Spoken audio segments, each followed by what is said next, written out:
Awesome. Welcome back for day 2. You're just going to need your set of paints, your brushes, and let's go ahead and get started on another type of flower.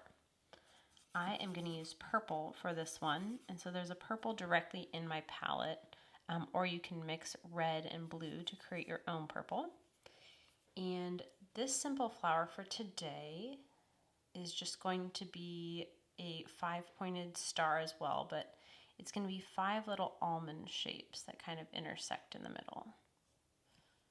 So you can see there, I'm taking my time. I'm using the point of the brush. I'm not pressing super hard. And you could put as many petals on this flower as you want, but I'm going to do 5 petaled flowers for now.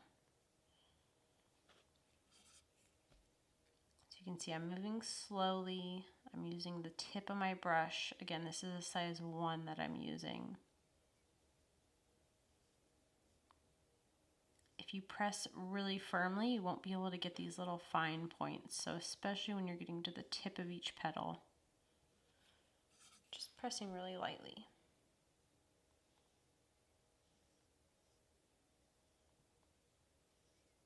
And there's so many ways to do flowers, but this is a great way if you're feeling a little bit stuck with illustrations, or you're new to watercolor and you just want to play around and learn a bit of technique.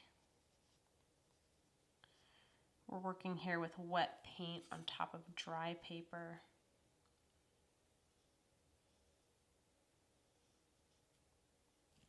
You can play around with smaller ones, with bigger ones, the amount of petals. But I really look forward to seeing the ones that you paint. And then once they dry, you can always go in and add a little center of pollen. Just like a little simple dot or circle on the middle of those. But this is something where you can practice 1 or 2, or you can fill up an entire sheet. So again, if you want to and can make some time for like half an hour of practicing each type of flower, that would be awesome. If you only have 3 or 5 minutes here, that's totally cool too. I'll be only spending a couple minutes here, so you're seeing it doesn't really take too much time, too much setup.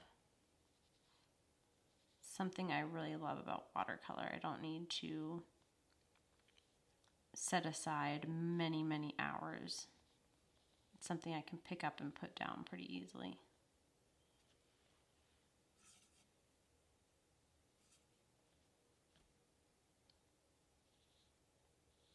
Awesome. And if you have any questions at all, you can let me know at any time. I love talking about watercolors.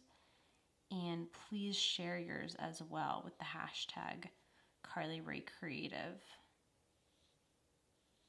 I love seeing everyone actually painting. It's great. I can reach you all virtually here on the computer, on our phones, and I like seeing what you actually created, though. That's what I miss about teaching in person sometimes.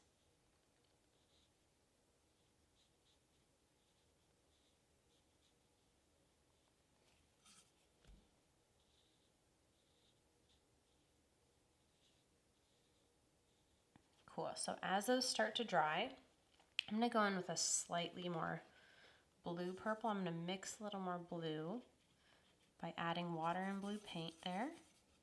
So I have kind of a blue violet or a blue purple there. And once they're dry, which they are not all dry, I'm going to add centers to these.